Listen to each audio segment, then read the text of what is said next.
जय हिंद दोस्तों, एक बार फिर से स्वागत करता हूँ हमारे यूट्यूब चैनल एग्रो स्टडीज़ में। दोस्तों आज की इस वीडियो में बात करेंगे दोस्तों बीएससी एग्रीकल्चर फर्स्ट सेमेस्टर में फंडामेंटल ऑफ एग्रोनॉमी। जी हाँ दोस्तों, फंडामेंटल ऑफ एग्रोनॉमी के दोस्तों मोस्ट इंपॉर्टेंट क्वेश्चन के बारे में देखेंगे। ठीक है, यह दोस्तों हमारा उन बच्चों के लिए है जो दोस्तों बीएससी एग्रीकल्चर फर्स्ट सेमेस्टर में है। जी हाँ दोस्तों, बीएससी एग्रीकल्चर फर्स्ट सेमेस्टर में है, तो उन बच्चों के लिए यह वीडियो है। तो दोस्तों वीडियो को बिना देरी के शुरू करते हैं। तो आज का हमारा जो टॉपिक है वो हमारा है इंटरक्रॉपिंग, यानी कि अंतः फसलोत्पादन को परिभाषित कीजिए। यह दोस्तों बहुत ही लगातार क्वेश्चन पूछा जा रहा है। ठीक है, मैं आपको बता दूं, ये हमारा जो है वह दोस्तों 2018 का बुक है। ठीक है, 2019 का बुक है। तो इस प्रकार से 2018 तो लगातार पूछा गया था। फिर भी दोस्तों मैं आपको बताऊंगा कि दोस्तों मतलब इस बार भी पूछा जा सकता है। ठीक है, आशा है कि इस बार भी पूछा जा सकता है।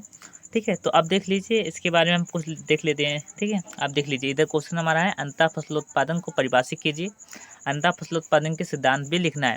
ठीक है, एक ओर से दोस्तों आप समझ लीजिए अंतः फसलोत्पादन किसे बोलते हैं। अब देखिए, थोड़ा ध्यान से सुनिएगा। हमारी एक फसल है, ठीक है, एक फसलों के अंतर्गत यदि मैं किसी और फसल को मैं उसमें सम्मिलित कर दूँ। ठीक है, जैसे हमारा क्या हो गया, जैसे कि हमारा गन्ने गन्ने की फसल है, तो गन्ने की फसल में हम मूंग एवं लोबिया का हम प्रयोग कर रहे हैं, यानी कि मिश्रित खेती के रूप में आप समझ लीजिए। ठीक है, हल्का फुल्का मिश्रित खेती के रूप में, मतलब कि मिलता जुलता है फिर भी, लेकिन दोस्तों मिश्रित खेती नहीं कहा जा सकता, इसे इंटरक्रॉपिंग बोलते हैं। ठीक है, अब देख लीजिए इसका डिफाइन का दिया गया है, हमारा डिफिनेशन क्या दिया गया है हमारा। अब देखिए इधर, भूमि से अधिक आय प्राप्त करने के लिए, देखिए भूमि से अधिक आय प्राप्त करने के लिए बागानी फसलों पर, आप बागानी फसलों में भी प्रयोग कर सकते हैं। जैसे हमारे आम के मतलब बाग में पपीते का प्रयोग कर सकते हैं। ठीक है, यानी पपीते को ले सकते हैं। ठीक है, फसलों पर ऐसी फसलें जिनमें पंक्ति से पंक्ति का फासला अधिक होता है। जी हाँ दोस्तों, इसमें पंक्ति से पंक्ति का फासला जो होता है वह अधिक होता है। ठीक है, पंक्तियों के बीच में कम अवधि के अन्य फसलें उगाना अंतः फसल कहलाता है। यानी कि दोस्तों सिंपल सी भाषा में समझ लीजिए कि हमारा एक आम का बगीचा है, उसमें हम यदि क्या बोलते हैं, यदि हम पपीता लगा दे रहे हैं, यानी पपीता हम लगा दे रहे हैं, ठीक है, तो उसे हम क्या बोलेंगे, इंटरक्रॉपिंग बोलेंगे। ये हम किस लिए करते हैं, अधिक आय प्राप्त करने के लिए करते हैं। ठीक है, इस प्रकार से अब सिद्धांत क्या है हमारा देख लीजिए। अब इधर थोड़ा उदाहरण दिया गया हमारा गन्ने के बीज में। ठीक है, बसंत में मूंग एवं लोबिया व गन्ना की शरद ऋतु में बोई की फसल में गेहूं एवं आलू उगाना, वो हमारा इंटरक्रॉपिंग कहलाता है। अब सिद्धांत देखिए, अब सिद्धांत में पहले फर्स्ट नंबर पर दिया गया है, साथ में उगाई जाने वाली फसल सहायक प्रभाव रखे न कि प्रयोग प्रभाव। ठीक है, इस प्रकार से दूसरा सेकंड पर दिया गया हमारा, सहायक फसल मुख्य फसल की तुलना में कम अवधि में तेजी से बढ़वार करने वाली होनी चाहिए।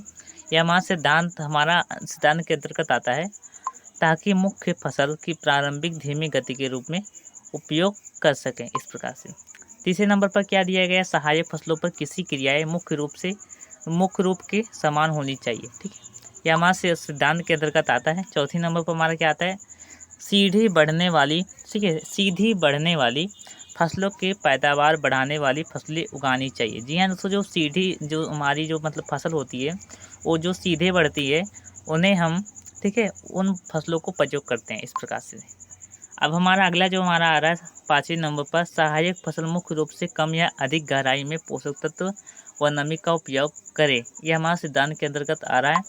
छठे नंबर पर हमारा क्या आ रहा है, मुख्य फसल व सहायक फसलों के रोग व कीट एक समान न हो। ठीक है, इस प्रकार से सातवें नंबर पर हमारा आ रहा है, मुख्य फसल की तुलना में सहायक फसल जल्दी तैयार हो जानी चाहिए। जी हाँ दोस्तों, जो सहायक फसल होती है, सहायक फसल वही दोस्तों इंटरक्रॉपिंग जो होती है। ठीक है, इंटरक्रॉपिंग में जो फसलें हम लेनी चाहिए, जैसे हमारा पपीता होता है, वो पपीता कम से कम अवधि में मतलब फल दे देता है। ठीक है, इस प्रकार से हमारा कहने का मतलब यह है कि कम से कम समय में वह तैयार हो जाए, पक्का उसे कटाई करके फिर दूसरी फसल उगा दिया जाए, फिर उसके बाद कटाई करके फिर दूसरी फसल उगा दिया जाए। यह हमारा इंटरक्रॉपिंग का उद्देश्य होता है। ठीक है, यानी सिद्धांत होता है इस प्रकार से। सो दोस्तों आज की इस वीडियो में देखें अंतः फसल यानी इंटरक्रॉपिंग किसे बोलते हैं। ठीक है, तो दोस्तों आशा करता हूँ वीडियो आपको पसंद आया होगा। तो दोस्तों जल्द ही नई वीडियो में एक और मिलते हैं। ठीक है, यदि दोस्तों आप और किसी सब्जेक्ट का वीडियो चाहते हो तो कमेंट कीजिएगा, मैं आपको वीडियो बनाकर दे दूंगा। ठीक है, चिंता करने की आवश्यकता नहीं है। मैं आपको बता दूं, यदि आप बीएससी एग्रीकल्चर फर्स्ट सेमेस्टर में हैं तो आप हमारे चैनल के प्ले लिस्ट में, जी हाँ दोस्तों, प्ले लिस्ट में आप जाकर, ठीक है, प्ले लिस्ट में आप जाकर दोस्तों वहाँ से बहुत ही अच्छी सी वीडियो है, वहाँ से आप चेकआउट कर लीजिएगा, वहाँ से अच्छे से मतलब देख लीजिएगा। पसंद आया होगा तो मतलब वीडियो को लाइक कर दीजिएगा, ठीक है। तो इस प्रकार से दोस्तों जल्दी नई वीडियो में मिलते हैं, तब तक के लिए जय हिंद जय भारत।